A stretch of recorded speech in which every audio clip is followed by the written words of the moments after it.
Put me in, cut. What's the word, YouTube? It's your boy, Coach TDOT. They subbed me out.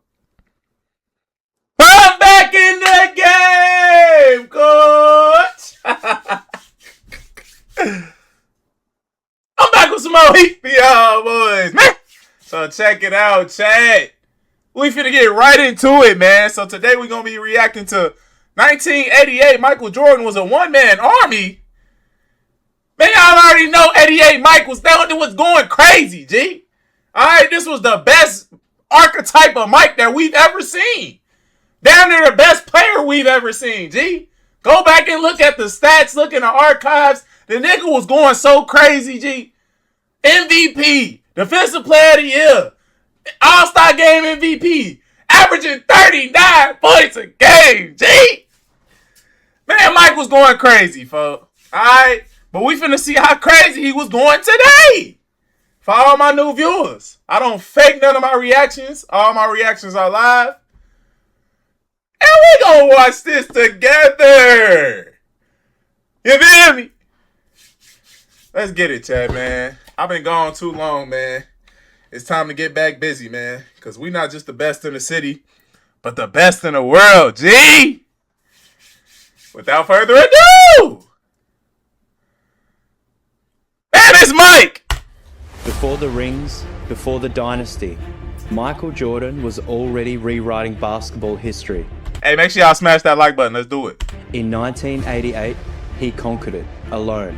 What does it look like when one man takes on an entire league and wins? The NBA has never seen a season like this before, or since. Over his legendary career, Michael Jordan built a resume that still doesn't sound real. 6 NBA championships, 6 finals MVPs, 10 scoring titles, 14 All-Star selections, and even a Defensive Player of the Year award. And while he maintained that insane level of dominance for nearly his entire career, many still point to the 87-88 season as his absolute individual peak. It's tough to single out one year when every season feels like a masterpiece. But this one stands apart for how completely he took over the league. The greatest season ever, bro. The apex of individual performance. In 87-88, Jordan could have probably run for US president and won. Instead, he decided to completely dismantle the NBA. There may not be endless highlight reels or stat tracking like we get today, but trust me, there's a reason this guy's greatness still echoes decades later. He was unstoppable.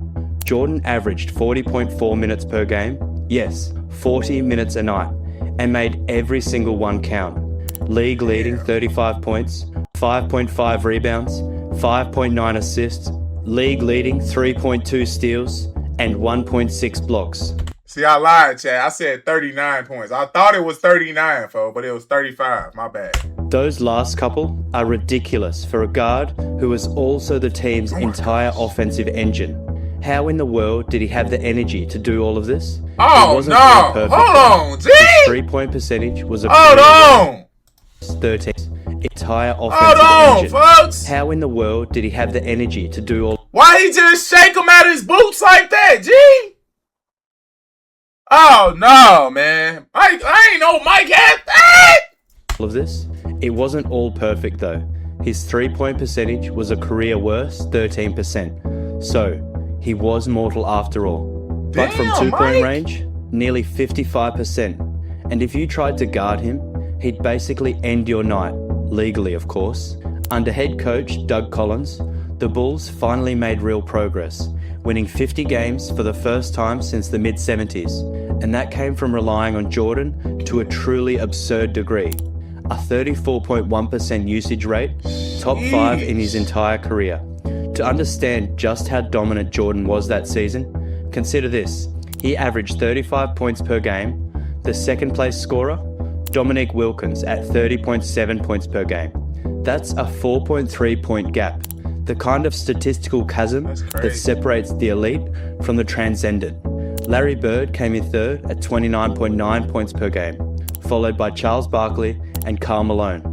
Jordan was operating on a completely different level. And here's what makes it even more absurd. Wilkins, Bird, and Barkley were all having career years. These weren't role players Jordan was outscoring. These were Hall of Famers in their prime. Yet Jordan still made them look ordinary by comparison. When you're making Larry Bird look like a distant third in scoring, you're rewriting what dominance means. The result? Jordan led the league in scoring and took home both the MVP and the Defensive Player of the Year awards. Damn. That made him the first player in NBA history to win both in the same season. Birds. A feat only Hakeem Olajuwon and Giannis Antetokounmpo have matched since. But here's the kicker. Neither Hakeem nor Giannis did it while averaging 30 plus points, let alone 35. And they both had far better supporting casts. Yeah, Scottie Pippen and Horace Grant would eventually grow into championship caliber co-stars, but back then, they were just rookies, 7th and 8th on the team in minutes, each averaging under 8 points per game. Wow. To put it into perspective, Scottie Pippen averaged just 7.9 points per game that season, Horace Grant, 7.7 points per game. The Bulls' second leading scorer was forward Charles Oakley at 12.5 points per game. What? Bro, so they was literally relying on Mike to carry them basically the whole season in points, in scoring. Because y'all got to think about it. His average was 30. So that means if he wasn't getting 50 and 60 and shit like that, he was going to at least get 35. Like bare minimum. I guarantee no game played that season, he scored under 30 points, G. Probably only like 1 or 2 games he probably had under 30. Every other game, nigga, he was giving your ass 35, 40, 60, whatever. That shit crazy, G. And the next After nigga averaging 12? The drop-off was staggering. Compare that to the competition. That is The wild, Celtics had G. Bird, McHale, and Parrish. The Lakers had Magic and Kareem. The Pistons had Isaiah, Dumas, Lambeer, and Rodman. The Bulls had Michael Jordan and a bunch of guys who would have been role players on any other contender. Jordan often said he didn't want to lead the league in scoring. He wanted to make his teammates better the way Magic and Bird elevated theirs. But for Chicago to win, he had to score in bunches.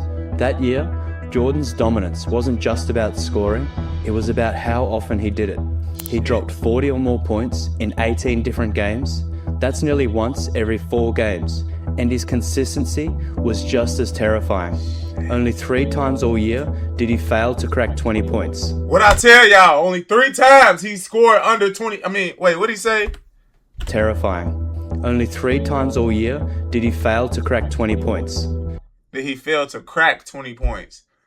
So that means only 3 times that year he didn't get 20. Okay. As sports historian Jack Silverstein put it in 2020, there is nothing like MJ's 87-88 season. The combination of being the league's best player, best scorer, best dunker, and the best defender is unprecedented. He had more famous seasons, but the all-round dominance of 88 stands out even in a run of gems. And he's right. Beyond scoring, Jordan's defense that season was on another level. He posted career highs in steals and blocks per game, completely terrorizing opposing offenses. But what fueled that defensive explosion was classic MJ. Another one of his I took it personal moments. Uh-oh. Jordan's competitiveness is the stuff of legend. So when he was left off the all-defensive team in 87, it lit a fire that only he could turn into destruction. He felt disrespected, overlooked, and he wasn't about to let that slide. Especially since he'd already made history that year as the first player ever to record 200 steals and 100 blocks in a single season. Wait, what? And he didn't get burnt? What? Since he'd already made history that, and he wasn't about to let that slide. Especially since he'd already made history that year as the first player ever to record 200 steals and 100 blocks in a single season. Yo, NBA, G. We gotta talk about this one, man. Cause how the hell does somebody get 200 steals and 100 blocks in a season and don't get on the first team All NBA, G? Y'all was capping, fuck. Y'all was gatekeeping, trying to gatekeep Mike, fuck. Y'all ain't, man. Come on, G. That's ridiculous right there. That's like today that shit happening, man. If Giannis had 200 steals and 100 blocks and that nigga don't make first team all NBA, we gonna have a problem, man. Y'all bogus as hell. And to make matters worse, Michael Cooper of the Lakers took home the Defensive Player of the Year award. That was gasoline on the fire. Jordan told Sports Illustrated in 1987, Michael Cooper is great at ball denial, but check his other stats. This league gives defensive awards on reputation. It just teased me off. Even coaches around the league couldn't believe the snub. Former Bulls legend Jerry Sloan said, I'm not sure Michael's not one of the best defensive players in basketball. He doesn't hound you to death.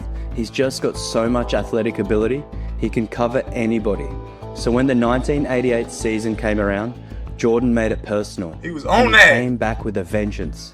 By the end of the year, he claimed the Defensive Player of the Year award for himself. Good, and Mike. let's talk about something that often gets overlooked. That's how Jordan's you do it. sheer physical durability in 87-88. He played all 82 games at 40.4 minutes per night.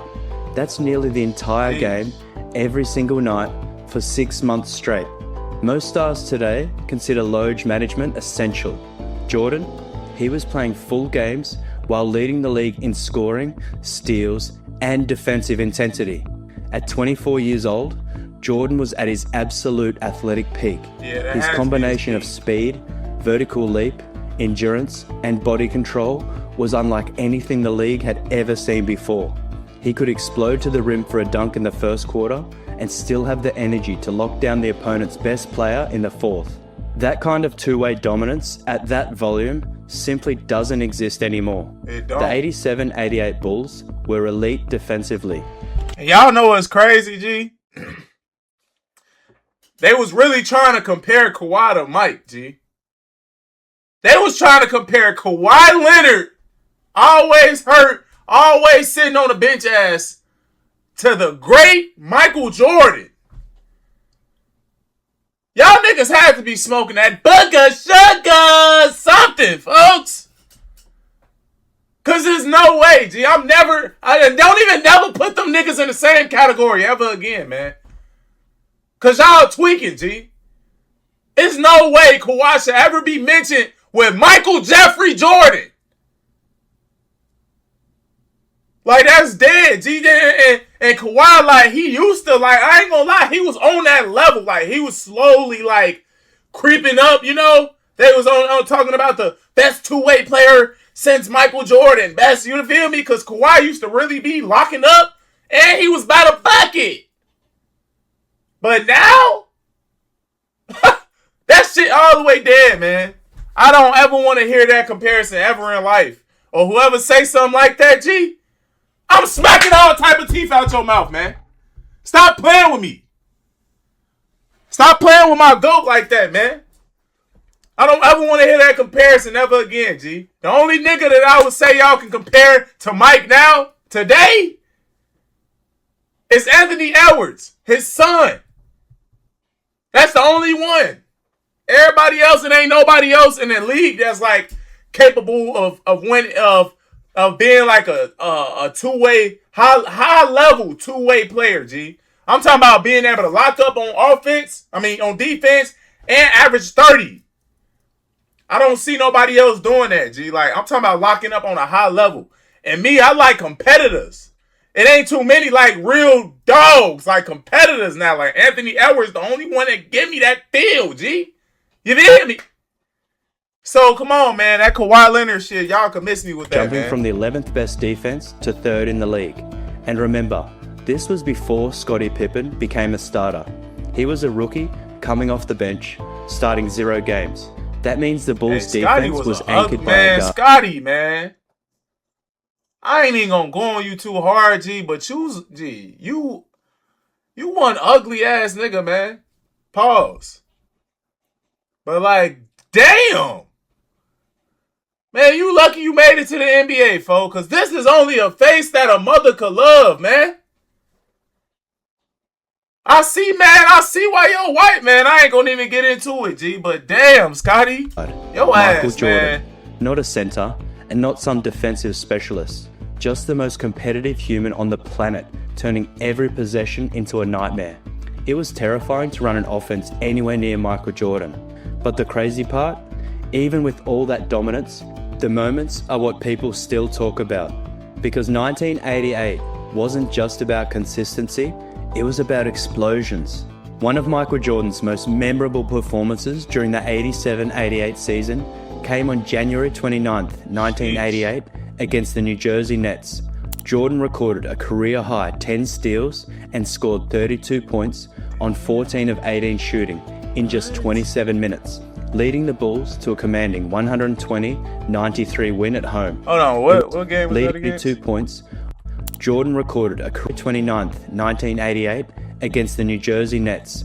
Jordan recorded a career-high 10 steals and scored 32 points. All right, hold on, y'all. Let me look this 14 game up to see if they of still 18 got it. shooting. If they got it on YouTube. Hold on, because we're gonna react to that game. Was it Michael Jordan?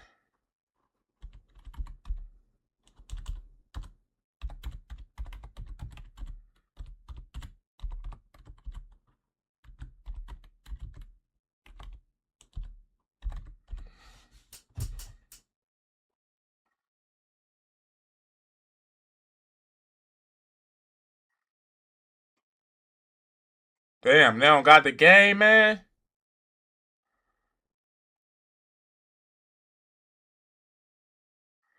This the game right here, but I don't know.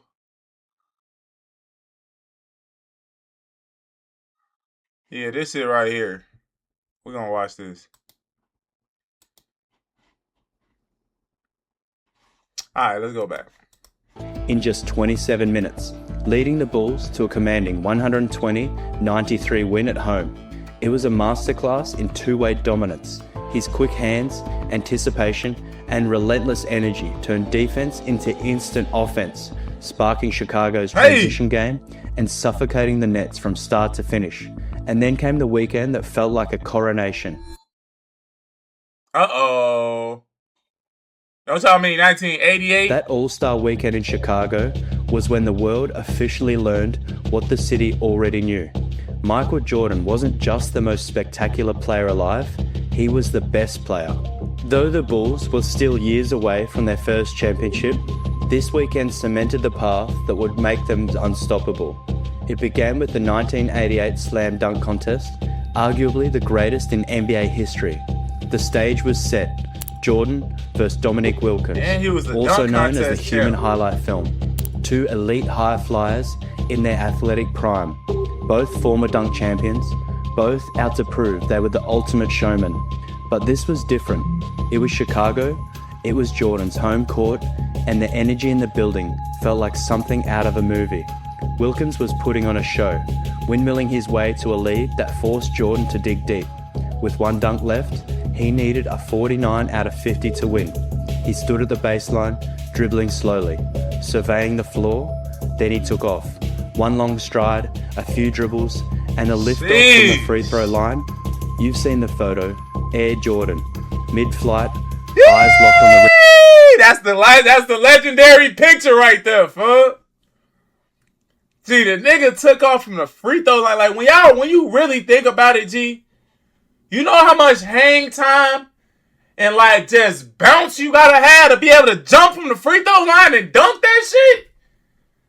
I'm talking about like you flying, literally just like stop playing. Like nigga, I'm struggling to barely even just get up and just dunk with 1 or 2 hands. This nigga Mike was jumping from the free throw line, man. Shit crazy, fuck. Like what do you have to do to start jumping from the free throw line, man? Like what type of bounce? Like what? Come on, man. That's just not fair, man. Like damn, Mike, share the secrets. It was a declaration. And when the judges flashed their scores, a perfect 50. From there, the All-Star game itself was inevitable. Jordan followed the dunk crown with a 40-point performance on 17 for 23 shooting, adding 8 rebounds, 4 steals, 4 blocks, and 3 assists. Wait, how many points In he had? 8 with a 40-point performance Yeah, on 17 40? for 23 shooting, adding 8 rebounds, 4 steals, 4 blocks, and 3 assists, easily earning MVP honours. At that moment, the entire world knew who Michael Jordan was. The birth of the Jordan rules. Uh-oh. But arguably, his most defining regular season performance came 2 months later, and it set the stage for one of the fiercest rivalries in basketball history. The Bulls and Pistons already had bad blood, but on Easter Sunday in '88, Jordan poured gasoline on the fire. He dropped 59 points on Detroit's home floor, hitting 21 of his 27 shots and 17 of 19 free throws, whilst also adding 6 assists, 4 rebounds, 2 steals, and 2 blocks. Chicago won 112-110, but more importantly, Jordan made the Pistons snap. Detroit's head coach, Chuck Daly, had seen enough. We made up our minds right then and there that Michael Jordan was not going to beat us by himself again. We had to commit to a total team concept to get it done. And so, the infamous Jordan rules were born, a defensive scheme designed solely to stop one man. So what exactly were the Jordan rules? Chuck Daly's defensive blueprint was brutally simple. Make Jordan see a different defense every time he touched the ball. If Jordan drove baseline, he'd meet a double team. If he went the middle, a third defender would rotate over. If he caught the ball on the wing, instant pressure. The goal wasn't just to stop him, it was to punish him. The Pistons would force Jordan left, away from his dominant right hand. They'd body him on every cut, grab him off the ball, and deliver hard fouls whenever he attacked the rim. Dennis Rodman, Joe Dumars, and Isaiah Thomas would rotate defenders constantly. Hey, y'all know what's funny, G? They did all of that,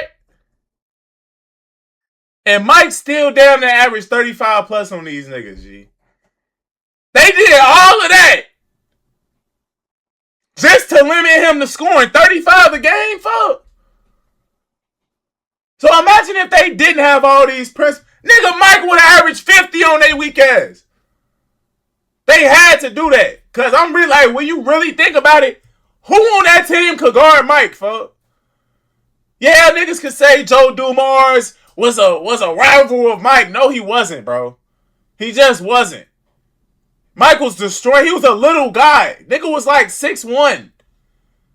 Mike 6'6", jumping out the gym. Nigga, it was nothing Joe Dumars could do with Michael Jordan, G. I know old heads want to say, oh, back in the day, Joe Dumars gave him fits. He gave him problems. No, he didn't. Mike averaged 35 on a nigga, man. If he really was able to give him fits and all of that, they wouldn't have had to come up with all of these rules, G. They would just straight up say, hey, Joe, you got Mike this game. You got to lock his ass up or pray to God that he don't go for 50 on your ass. But nah, they had to throw a different defender at him every time down the court. Double team him. Triple team him. Like, come on, man. This shit wasn't no comparison, folks. And then who else? Little ass Isaiah Thomas, G?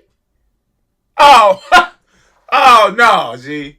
That would have been an easy 50-piece, G! And then Dennis Rodman, cluck ass. All Mike had to do to Dennis. Oh, where my basketball at, man? This all Mike had to do to Dennis, G. Dennis Rodman was a cluck. That's all Mike had to do was this. Bye-bye. Like, let me get by you, sir. Stupid. Like, can't guard me, G. Dennis was a cluck on defense, folks. That nigga was going for every fake, everything. Mike didn't have, it wasn't much competition, so they had to triple and double team the nigga. Never letting Jordan get comfortable, and if he somehow got past the first defender, Bill Laimbeer was waiting in the paint, ready to deliver a message. It was physical, borderline violent, and completely legal under 1980s rules. The Pistons turned defense into psychological warfare, and for the next 3 years, it worked. Jordan would score, but his body paid the price. And more importantly, his teammates couldn't capitalize on the attention he drew. The Jordan rules weren't just a defensive scheme, they were a survival strategy. Because by 1988, the Pistons realized that playing Jordan straight up was basketball suicide. Because in 1988, stopping Jordan wasn't about basketball, it was about survival.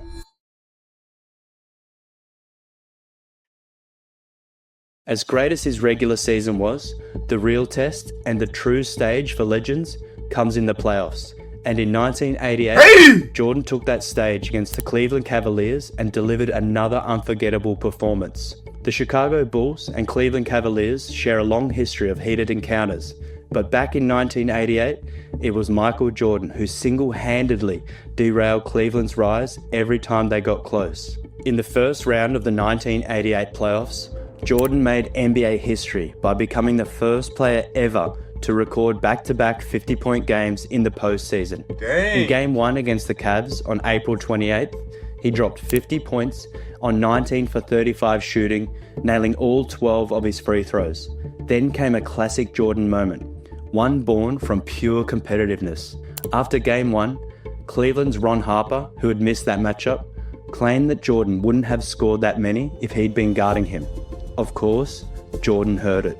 And 3 nights later, in Game 2, he delivered a ruthless response. 55 3 nights that many. Cleveland's Ron Harper, who had missed that matchup, claimed that Jordan wouldn't have scored that many if he'd been guarding him.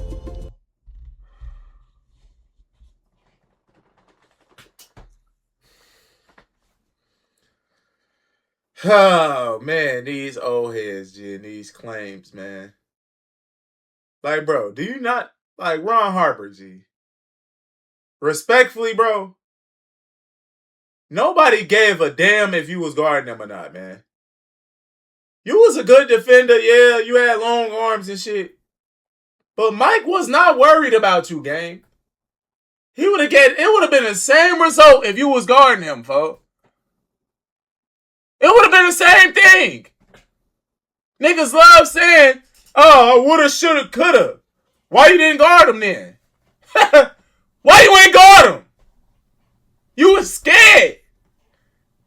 just say that. You was scared, nigga. Talking about he wouldn't have had them numbers if he wasn't. Man, all right, let's see what Mike did when you did guard him. Of course, Jordan heard it. And 3 nights later, in Game 2, he delivered a ruthless response. 55 points on 24 for 45 shooting, including 7 for 7 from the line, putting Chicago up 2-0 in the series. That's the ridiculous, Cavs fought back G. to force a decisive Game 5, but Jordan wouldn't let history slip away. He finished with 39 points on 12 for 22 shooting, powering the Bulls to a 107-101 win. Wow. Their first playoff series victory in 7 years. Chicago's run ended the next round against Detroit, where the Pistons' infamous Jordan rules was successfully tested in a high-stakes battle. The Bulls fell 4-1, and the message was clear. Jordan might have been the best player in the world, but his team wasn't ready yet. The loss stung, but it taught Jordan everything he needed to know. He couldn't beat the Pistons alone, not yet. He needed his teammates to grow up. He needed to get stronger, and he needed to learn how to make the game easier for everyone else. Yep. That lesson would take 3 more years to fully absorb. But when it finally clicked in 1991, the dynasty was inevitable. The Pistons won the war, but only because they had to invent an entire rule book to survive the battle. And that's what should have terrified the entire NBA. In a league ruled by dynasties, Jordan was a dynasty of one. Bird had McHale, Magic had Kareem, Isaiah had a squad. Jordan, just himself, and the fire in his veins. The 1987-88 season wasn't just one of the greatest in Jordan's career, it was a unique intersection of NBA greatness. 4 dynasties, all at different stages of their evolution. The Celtics, champions 3 times in the 80s, were beginning to fade but still dangerous. The Lakers, 5-time champs that decade, remained elite even past their prime. The Pistons were ascending fast, ready to seize the throne. And the Bulls, still young and raw, were taking shape before everyone's eyes. Those teams were stacked with Hall of Famers, each era defining in their own way. And yet, amid all of that talent, Jordan still stood above them all. It wasn't just about numbers or awards, it was the way he played. The 80s were filled with flash and flair, Magic, Larry, Isaiah, and Mike. But Jordan's fire burned differently. He made greatness look violent, beautiful, and inevitable. And before he could rule the league, he had to take the hits, stand tall, and learn to fight back. That's why, when the Bulls finally conquered the throne in 1991, Jordan collapsed on the floor and cried. Because before he became the face of a dynasty, he was a one-man army. The world had seen superstars before, but 1988 Jordan was something else, a force of nature. This was no preview. This was the beginning of a basketball empire built by one man. There's dominance, and then there's what Michael Jordan did in 1988. Hey! Scoring champion, steals leader, MVP, defensive player of the year, all-star MVP, dunk contest champion, all in the same year. Yo, that's a lot of accomplishments, yo. Was 1988 Jordan the greatest individual season in NBA history? Let us know in the comments. Remember to hit the like button, subscribe. Yes, nigga. Anybody that say it wasn't y'all some haters. Like, how can you deny that? That's the end of the video, though, chat. But now, like, for real, how can you deny that this wasn't the best season ever? How? You got MVP Defensive Player of the Year. Right there, that's already the top 0.0001%. Then on top of that, the nigga had the courage enough to actually enter the All-Star game. Since we don't know NBA superstars or All-Stars even play in the dunk contest no more or participate. He won that shit. You feel me? Then he bounced back 2 days later and got All-Star game MVP. You feel me? And then not only that, my boy finished the season scoring champ, G. What else did he say? What other things did he say? Hold on. Champion, all in the year, scoring champion, steals leader. Steals leader? Like, come on, man. That's too much greatness that went on that season, man. It's too much greatness. Like, that was the best individual year, G. Like, and I guarantee the funny thing is Mike didn't go into that season on no, man, I gotta win the MVP, Defensive Player of the Year, the All-Star game, dunk. He wasn't thinking about none of that. He was just thinking about dominating, kids. So for all of y'all that's watching, G, stop thinking about everything that come with it. Stop thinking about the points. Stop thinking about the accolades, the accomplishments. Think about just busting ass. You hear me? That's all you got to think about, G, and everything else going to follow. But if you just think about dominating and killing, man, this shit going to come. All of that's going to come, man. Like I said, Mike wasn't thinking about none of this. He wasn't going after these awards. They just came to him because he put in so much work and was just killing. Like, period. So, man, I hope y'all enjoyed this, man. Like, we already know, like, Mike was great, G, but I always talk about this season because, like, it was just the greatness that went into it, folks. You know, he didn't, unfortunately, I think he probably lost in the first, second round, G.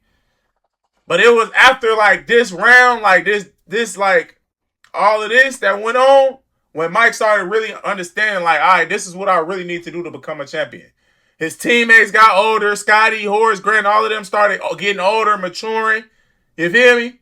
Mike started getting in that weight room, hitting them weights, and then, nigga, look, 3 years later, NBA champion, man. So, the proof is in the pudding, G. It's all work. You feel me? Stacking days, day by day. He wasn't trying to rush the process. He ain't trying to trade teams, go to a different organization. No. He stuck it out. He waited his turn, G. That's basically all it was. So that's why I be hating when niggas be like, Mike didn't really have no competition in the 90s. And he was losing early on in his career. Like, nigga, what do y'all want, G? Do y'all want him to win or lose? He had to lose in order to know how to win. I don't know no NBA player that came right in the league and just started winning. Besides Magic Johnson. So all that losing that he did early on in his career, he had to do that. But don't sit here and act like he wasn't giving niggas 63 in the Garden. Wasn't giving niggas 50s and 40s every night. Don't sit here and do that, G. Don't try to discredit my man's greatness. And then once he started reaching his pinnacle, y'all want to act like he didn't play nobody in the finals. Like, what? Nigga, every team he played in the finals was a 60-win team. What are y'all talking about? Oh, he didn't play. There wasn't that many superstars on his team. Man, sucker. Man. Y'all be... Man, G, y'all be blowing me, fuck. Y'all be blowing me, man. It's like y'all really got so much hate for Mike for no reason. Like, y'all try to... Whoever y'all favorite player is, and more than likely it be y'all Bron fans. Y'all try to boost Bron up by tearing Mike down. I never do that, fuck. I never tear Bron down to boost Mike up. I just tell y'all straight up what it is. You feel me? Bron did lose 6 times in the championship. He did that. Mike never lost. That's not me tearing Bron down, though. I'm just stating facts. What you want me to do? You want me to lie? That's y'all problem. Y'all want to be lied to all the time, man. Start wanting to hear the truth. That's what I'm here for. To tell y'all niggas, man. Mike is the GOAT. Stop playing with him, G. Greatest individual season of all time, man. Alright? But like I said, man, that's the end of the video. For all my new viewers, I hope y'all enjoyed that, man. That was a good one. That was a good one for sure. Alright? But make sure y'all like, comment, and subscribe to the channel if you're new. It's your boy, Coach TDOT, man. I'm up out of here.